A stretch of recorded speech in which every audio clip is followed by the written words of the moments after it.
Hey guys, Ponce here, and today I just want to talk a little bit about the new preseason 2016 Mastery Trees. Now, you guys might remember I did a little kind of brief, well, I guess it wasn't brief, it was kind of long, but that video where I sort of recapped and went over all the masteries.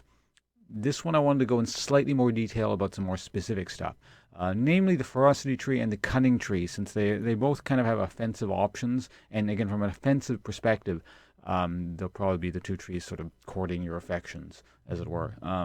Now, I'm not saying that Resolve Tree is bad or anything. Resolve Tree is very good. It's just kind of its own thing. It's not. It doesn't really have too many offensive options going for it. So yeah, why don't we start off on a tier by tier basis? So tier one, the Fury tree.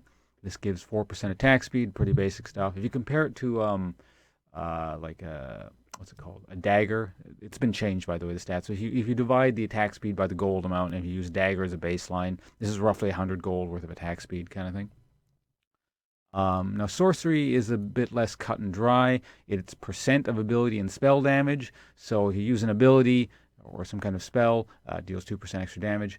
Incidentally, actually, I was watching Freak stream the other day, and it's part of the reason I'm doing this because he kind of went over all the stuff in like rather exhaustive detail. I don't want to go on that long about stuff, but he was talking about how there's different types of how damage is designated. There's auto attack, there's spell, and then there's what he called proc. I always referred to it as on hit, but I guess proc is a better term for it because there are things not included on hit, like Sunfire Cape and stuff like that. But basically, spells are pretty much anything you ever cast.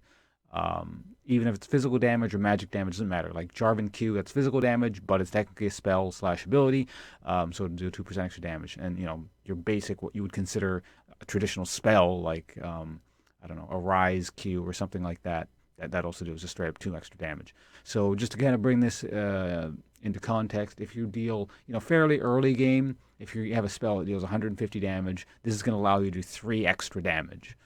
So that's just how that works there. So that's tier 1 of Ferocity. Wander, that's 3% movement speed out of combat if you max it out. And Savagery, that is 5 extra bonus damage to minions and monsters. So the 3 extra percent you get from this, again, I'm quoting Freak here. He said this is roughly, it gets you about 10 movement speed ish. It's kind of a rough number there, but that's that. It's probably the kind of thing you want to get if you roam like a lot, but otherwise it's not really worth it. This thing, now this is sort of my thoughts on it. This is the primary sort of, I suppose, draw to this is just I almost think of it like extra gold, almost like a gold gain mastery, unless you're the jungler, in which case it just kind of helps in general. But those instances where you miss a CS by like 2 damage and like God damn it, I missed 20 gold off of that, and it happens semi-frequently, I imagine. Now, depending on your champ, this may or may not be an issue. But let's say you're playing like a mage with like a really shitty auto attack animation, and he does like no damage. It's probably going to come up somewhat frequently. Let's say it happens, 3, 4 times a game. It's probably going to make you about 100 gold in those instances where you miss the CS. Aside from just like the little bit of extra damage you're dealing, and it'll help you push or do other things, etc., etc. So these are all fairly comparable in that sense, aside from maybe this one, which is a little bit more weird. But again, I consider this more a gold gain mastery. Now, obviously, it's not as much value on, let's say, something like Jarvan or Zed that last hits super easily, and you're basically not going to be missing things by 1 or 2 HP. It still happens, but and of course, the crampier you are at CSing, generally, the more value this thing gets. So I mean, it's not a huge difference at this tier 1, and that's kind of the idea. You're not supposed to be having huge differences in the tier 1 area. So this is where things start to get kind of interesting. Double-edged sword, just simply because it's like, especially if you're melee, it's really tempting to get this one, but you always have to consider, 3%.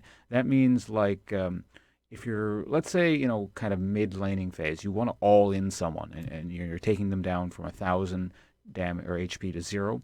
If you're dealing 1,000 damage to them, you're only dealing 30 extra damage. In the meantime, you're taking a little bit extra back. So, I mean, damage is always nice, but you have to keep in mind it's not a huge one. I'm not saying this thing is bad, especially if you're trying to completely burst someone down. Every extra little bit counts. But anyway. we have to compare it to Feast, which is the other thing. So killing a unit restores 20 health, 20-second cooldown. So this is math assuming you have perfect, like, you can get it every time it's up, which is not likely. Sometimes there's going to be a little bit of lag time, so it's not completely optimal. So that basically means, but a completely optimal usage of this Feast means 1 HP every second, aka 5 HP per 5. Now compared to this thing over here, the defensive tree. So excuse me for a moment. We're going to go over here for a bit. So for 5 points, this is 2 per 5. Whereas this thing, you put 1 point into it, and an optimal scenario, you're getting it 5 HP per 5. So over the course of, let's see, what was it? I think it was over 7 times. So 20 times by 7. So because if you times, 7 by 7, or hold on a second. Let me explain the math. So 20 HP times 7 instances, that's 140 HP. So if you use this thing 7 times, that is 140 HP, which is essentially a free health bot. It's missing 10 HP. But, and so that's every 20 seconds. So 20 seconds times by 7, that is a minute and 20 seconds. So every minute and 20 seconds, you're essentially getting a free health bot if you use it completely optimally, which is really good if you think about it. Especially when you consider like health bots cost more now on the public test realm for the new season stuff. So let's do the math again. So it's 50 gold now. So 50 gold. So in 2 minutes 20 seconds. So it's 4 minutes and 40 seconds. Every 4 minutes and 40 seconds, you're making. Let's just round up to 5 minutes to make it easy on us here. So every 5 minutes, you're making 100 gold. So that's not. You need to go away. Postpone this for 4 hours. Anyway, so there you have that. Now let's compare that to what we have over here. So Runic Affinity, that's kind of more of an intangible. Either it's like something happens in the last little bit of the extra buff time, or it doesn't. It's just kind of whatever. This is kind of, I agree with what Freak was saying. It's just like, if you're the jungle, you're probably getting it. Not necessarily always, but probably. So Secret Stash, this is more of an interesting one. I don't necessarily agree with Freak in terms of how awesome he was saying this was. I don't remember exactly what he was saying, but when you do the math on this stuff here, so let's start off with the ideal scenario where this thing is most effective with regular potions. It's not quite as effective with elixirs because the elixirs don't get the extra bonus of replacing the potions with biscuits. So with the biscuit, you gain 20 extra health and 10 mana on a regular health potion. So that boosts health potions up to 170 HP and 10 mana. And then they go 10% longer. So let's see now. Base health pot is 150, right? So you get 15 extra. So it's 15 plus 20. So you get an extra 35 HP every time you use a potion, and just a free 10 mana out of nowhere. Now, you can only start the game with 1 potion now, depending, like if you go Doran's. If you want to start Longsword, you can still go 3 potions. So at 3 potions, let's see, again, optimal scenario here. We're going Longsword 3 potion, so that's times by 3. You're getting 30 mana and 105 HP. Compare that to Feast. You're getting that in 20, 40, 60. So you're getting that in 5 ticks. So 5, so a minute and 20 seconds. Yeah, I'm doing the math. So every minute and 40, or minute and 20 seconds, sorry, you're catching up to the amount, or catching up to 3 potions worth of Secret Stash. Now, again, it gets slightly more inefficient when you go into elixirs. When you talk elixirs, you get 150 HP. So again, it's only 15. Oops, let's clear that. Sorry. So you get 150 HP every time you click the potion.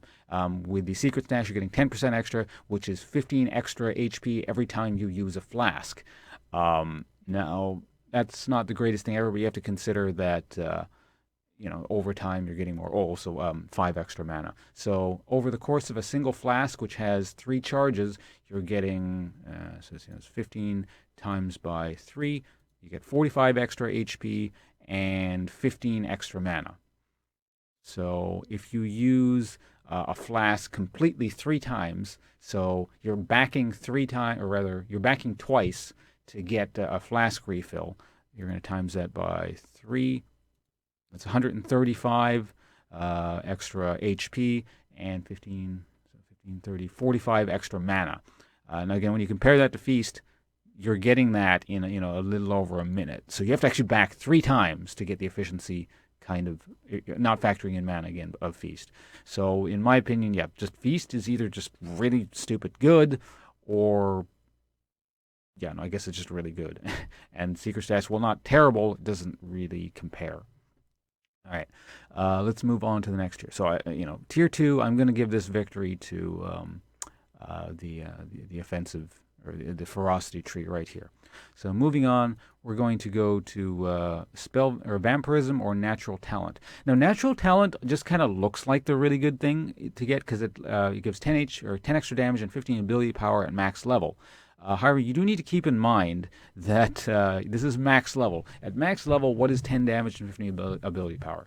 Nothing. Like, if you are level 18 and you buy a longsword, are you suddenly going to run in and murder everyone and do anything even like remotely noticeably different? Probably not. Maybe there's those few edge cases where you needed like 5 extra damage and the guy gets out and the last tick of ignite doesn't finish him off, kind of thing.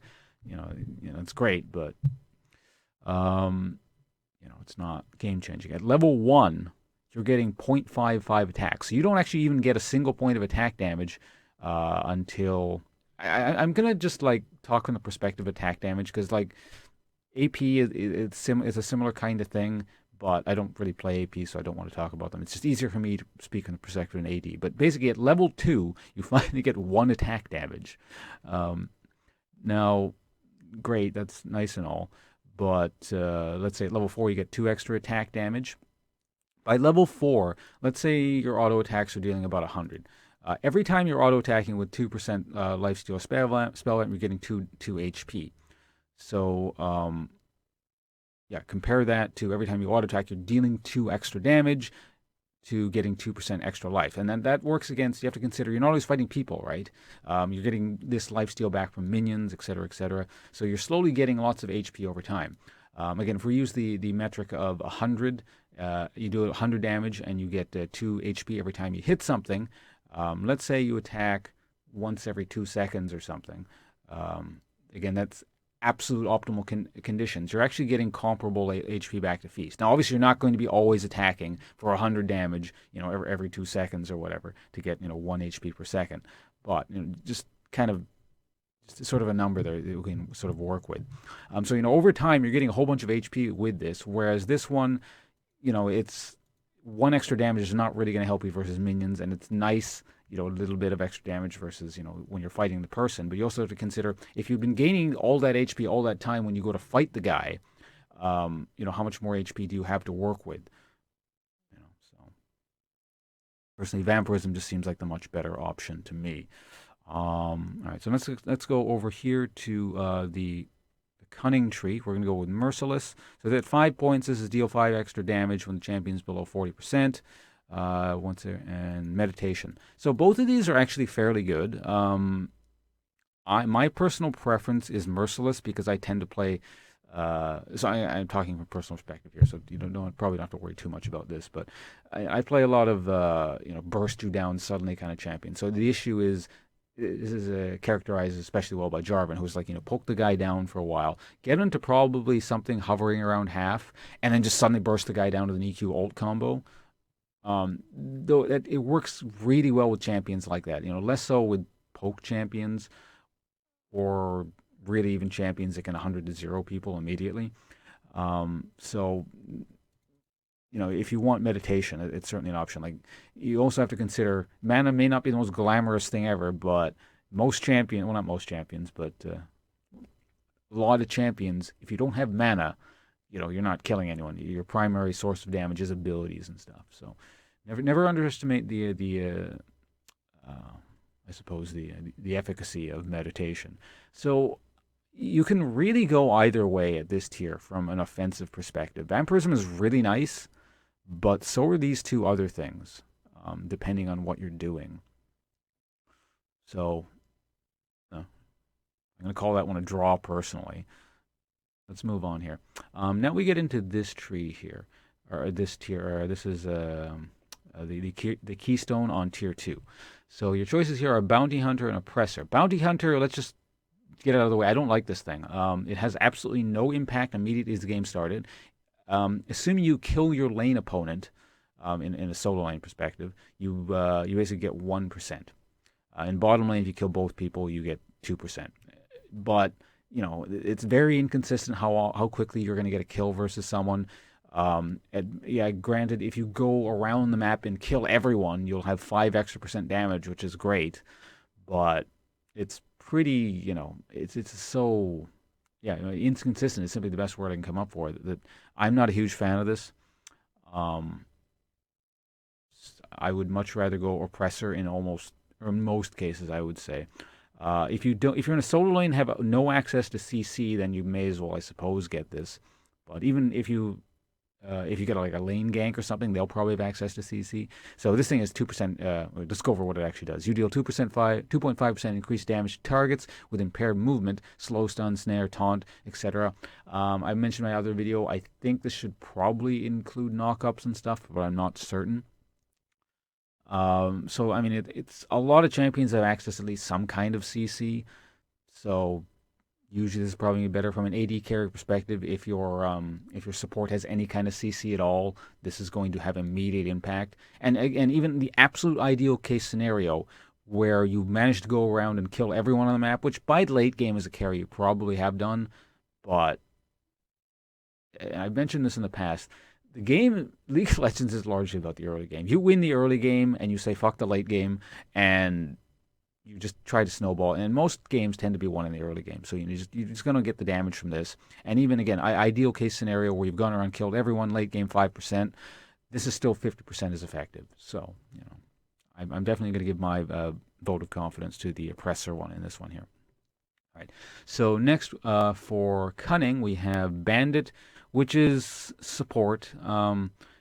Again, mentioning Freak Stream, he went on a bit of a tangent about the possibility. He wasn't saying. I don't think he was saying it was optimal, but he was saying it was at least possible in theory for non-support to get this. Like if you were a jungler and you ganked a lot, every time you come into lane, you get an extra 10 gold or whatever. But it's not really a thing. Dangerous game is probably just what you're going to get from an offensive perspective every time. So champion kills and assists restore 10 or 5% of your missing health and mana. It's really good. I kind of probably lost count of the number of times where it's just like, yeah, I got dangerous game. Now I'm going to live through that, tiny little bit extra damage at the end there. It doesn't seem like a huge thing, but sometimes it's just the difference between life and death, and I really like this one, this dangerous game thing here. Okay, so we're running out of points, so we gotta start doing this. So next we have Battering Blows. This is just very simple stuff. It's 7% magic damage, 7% penetration. The more interesting, like this is just you get what you want. There's nothing complicated about this here. The more interesting thing is when you compare it to the Cunning tree. So the Cunning tree has access to precision, which is basically just straight up better.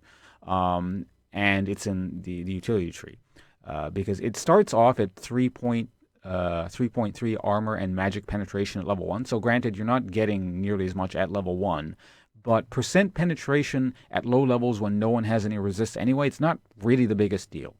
And it just kind of keeps scaling. So basically it scales to, 0.3 times by 18. So plus 3. So you're getting roughly 8.5. It depends whether or not it counts level 1 or not. I'm not sure. But it's either like 8 or 8.5 armor penetration and magic penetration. And you're just straight up getting both. So, yeah, the utility tree has the better, what I would say is actually the first significant offensive talent in either tree, and it's in the Cunning one. Because up until this point, if you look at it, it's a lot of just sustain in both trees. The offense has a little bit more, but really the tail of the tape here is the sustain in both of them. So yeah, this thing's just really good. Now the intelligence, this is a cooldown reduction. There's probably people who want this. I mean, it's more of a certain kinds of supports and like people who like really, really, really need cooldown reduction, maybe, but I mean, just generally speaking, the precision is the better thing. This is more of a weird niche pick, and you can kind of look at this on a champion basis, but if you don't want to think about it, odds are precision is probably just your better bet. All right, so Now that gets into the interesting part here. Now we're finally up to the maximum tier Keystone thing. So at this point, it kind of gets into really what you want. Riot was talking about sort of making your builds unique, and sort of hopefully every game you're doing something somewhat different.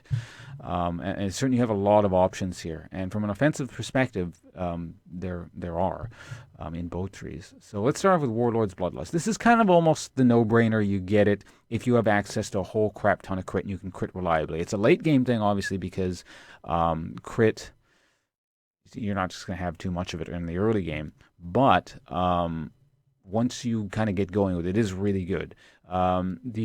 As Freak was saying, the better part of this probably is the attack speed, because when you think about it, the critical strikes, since this thing can only proc every 2 seconds, the 15% spell vamp you get from crits is not actually that much. I think he said it boils down to roughly, like, if you average it out over all your attacks and you're consistently auto-attacking, it's 2% lifesteal. Now, that's a bit of an ideal scenario. Like, you're typically not going to be sitting there consistently auto-attacking. Usually there's some, like, spaces where you have to run away, or, you knock someone back, or you need to do something with CC, or, whatever. So, those crits are going to be a bit more spaced out.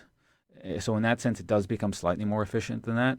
Also, when you consider champions like Yasuo, and specifically Yasuo, I suppose, like, his cooldown on the Q goes down to roughly about 2 seconds. So basically, you can actually time it to basically crit with your Q specifically, because Yasuo gets 100% crit super easy. So you're guaranteed to get 15 spell vamp on lifesteal on his Q, which is really good when he deals, like, I did the math on this, and let's say you deal like 800 damage or so. So 800 times by 0.15, you're gaining 100 and wait, was that right? Yeah, you're gaining 100 and oh no, I remember what I did about 150 damage the last game I played as Yasuo. So then you times that by 0.15, and yeah, you're getting 127 ish health back from a single Q. And then the other thing you get is, of course, the attack speed. As I said, that's probably the better component to it. 20% attack speed is really good, and if you have high crit, you can keep this up consistently, because it lasts 4 seconds, but it's on a 2-second cooldown. Essentially, this thing gives you permanent 20% attack speed at the late game. So this thing is just it's good. If you get crits, there's no other way of putting it. Now, Tryndamere also, like, melee carries such as like Tryndamere and stuff like that, obviously that'd be good on them too. So that's just another thing there. Fervor of Battle is more of this is what I consider more kind of like if you're an on-hit type champion, or on-hit damage type champion, for example, like Kindred. I get this thing on Kindred, for example. That'd be another one. Stuff like that, because this thing stacks up over time. Now, the thing to note is that you can actually pre-stack this. You can, like, you can attack, like, minions and stuff like that, and then you get all your stacks up, and then you're getting 80 extra damage on every single hit. So Callisto would be another one. Let's see, now, what else would you get? Would you get this on Teemo? I don't know. Like, I haven't been thinking about this from an AP perspective, but he certainly has the option of getting. I guess if you go on hit Teemo, would be an option. That's a bit of a niche build.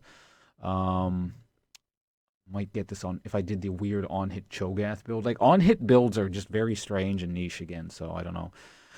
If you went offensive tree on sort of bruiserish types, this is also an option. It's not that good, but the thing is, bruiserish types and most assassins as well, they're not going to be getting crit, so this certainly isn't an option. So, I mean, I guess you're going to probably think about this one at least. Although your better bet is probably this thing here, Deathfire's Touch. Now, Deathfire says, I did test this. It won't stack on top of it itself, so you can't do multiple sources of damage and then have a whole bunch of DOTs on the person. You have to, like, all it does is actually refresh it. Because if it stacked on top of itself, this thing would be absurdly powerful and just stupid. So it doesn't do that. I went to double check. I figured it didn't. But anyway, this is an interesting one here. It's actually, I do want to mention Thunderlord's Decree, because these things are somewhat comparable between the two trees, but they serve slightly different functions. This one is based off of getting a whole bunch of damage, and or a whole bunch of attack damage, whereas this one has good base damage. And this one is like easier to, I suppose, apply to the person consistently because there's no cooldown on it. So, if you can consistently get like go in and get one spell off, this thing is quite good from a harass perspective. So if you're an AD carry that has consistent access to lots of spells like Ezreal or something, I suppose this would be an option. Whereas this is more of a combo thing. I kind of want to talk about this right. Let's just talk about Thunderlord's Decree right now. Thunderlord's Decree is more so. It seems to work well for, assassins, I guess, because this is the Cunning tree, where you're the guy who wants to go in and then burst someone down with a whole bunch of spells immediately, and you get this big chunk of damage. If you want to compare these two things, let's say you're going to go all in at level 5 because it's an easy number. And at level 5, you have a BF sword, just for the sake of, whatever. Hold on a sec, actually. How much damage does a BF sword do? They changed it. We can actually look it up. Item sets. BF sword. BF sword deals 40 damage. So basically, let's go back to our masteries. So at this thing here, you're getting at level 5, I said. So 40, 20, so 26 damage from this thing every time you poke someone with something. Whereas this thing, if you can do your combo and get it off, you're getting less damage. So 50 damage from the base damage alone. So the base damage is already outscaled Deathfire Touch here. And you would deal 20% of 40, so it's 8, I think. It's just straight up 8. So what did I say it was? 50 plus 8. So 58. So yeah, you're dealing more if you're not getting too many poke opportunities. So these are both kind of similar and good options and different in sort of very different ways. All right. Let's go on to Storm Raider's Surge, or Storm Raider's Surge, sorry. This thing doesn't seem to have the immediate impact of some of these other things, but and I haven't even used it. Here's the thing. Here's the stupid thing. I probably should test it, but I know just how good 35% movement speed is when you're going to all in someone. Think of things like Talon and to a lesser extent Zed, but Zed can get out on his own anyway, the shadows. Jarvan again. Assassins just like go in and can burst people. I keep calling Jarvan an assassin, which is probably weird to some people, but I imagine those people have never seen me play Jarvan. But anyway, the ability to just kind of like go in, burst someone down, get that kill on the squishy 80 care or whatever, and then just like book it and get the hell out is really good. Like there's so many times, not so many times, but I'm sure you guys can think of instances where you're an assassin, you go in, you get the kill, and it's great and all, but then you just kind of get stuck in the middle of the team because you can't get out quite fast enough because let's say you don't have your flash up or whatever. And you just kind of sitting there thinking to yourself, yeah, I kind of did my job, but I feel like I could have done more. This is just sort of like that extra push. So, again, it's not damage, but if you already have the damage to murder someone anyway, why not get the speed? And lastly, we have Windspeaker's Blessing, which is just, this is the support thing. If you're going down the quote-unquote the new utility tree in Cunning, this is what you get. So, yeah, that's the thing. Well, I suppose in certain niche cases, you might consider this if you're a really pokey support. But anyway, that's me comparing the Ferocity tree with the Cunning tree. So I suppose what you get depends on preference to an extent, but also what you're playing. And I just kind of wanted to shed light on the fact that the Cunning tree, is just not the what we would call the support tree really anymore. It certainly has that flavor if you go a certain way, but there is a way to sort of almost match what the offensive tree is doing, and it's an alternative for you. You just go down, you do something like this, and you're dealing respectable damage. You got an okay sustain, and you get that, and you get that, and you get your burst tool at the end. It's probably fairly comparable to essentially if you had done something like this. Let's go with that, and we get that, and then physical penetration and Deathfire Touch. Now, again, these are far more specialized, so as an AD carry, most of the time you're probably going to be going these and stuff, but this is, again, the comparable one to that one there. So, yeah. Now, again, this doesn't, I'm not going over, at this point, what do you put 12 points into and how does it interact with the defensive tree, because the defensive tree is sort of really its own thing. But hopefully people found this, somewhat informative and at least vaguely entertaining or something. I don't know how long this video is. I've been rambling for a while. But, yeah. Also keep in mind this is probably... some of this stuff is probably going to get changed. Uh, this is really early public test realm stuff, so don't, take this as pure gospel right now. Some of this stuff might get nerfed, and then, we'll see the return of the old cunning tree or the old utility tree or something, but I doubt it. I think roughly what we have here is more or less what we're going to go for. As I mentioned, you do notice some, like, particularly really good ones here and there, and maybe those will get toned down, but anyway, that's it for me. Once again, thanks for watching, guys, and I'm actually off to go stream now, yeah. So if you happen to catch this video right as I upload it and you've watched all this way through, I am streaming, and you can catch that, well, now, I guess.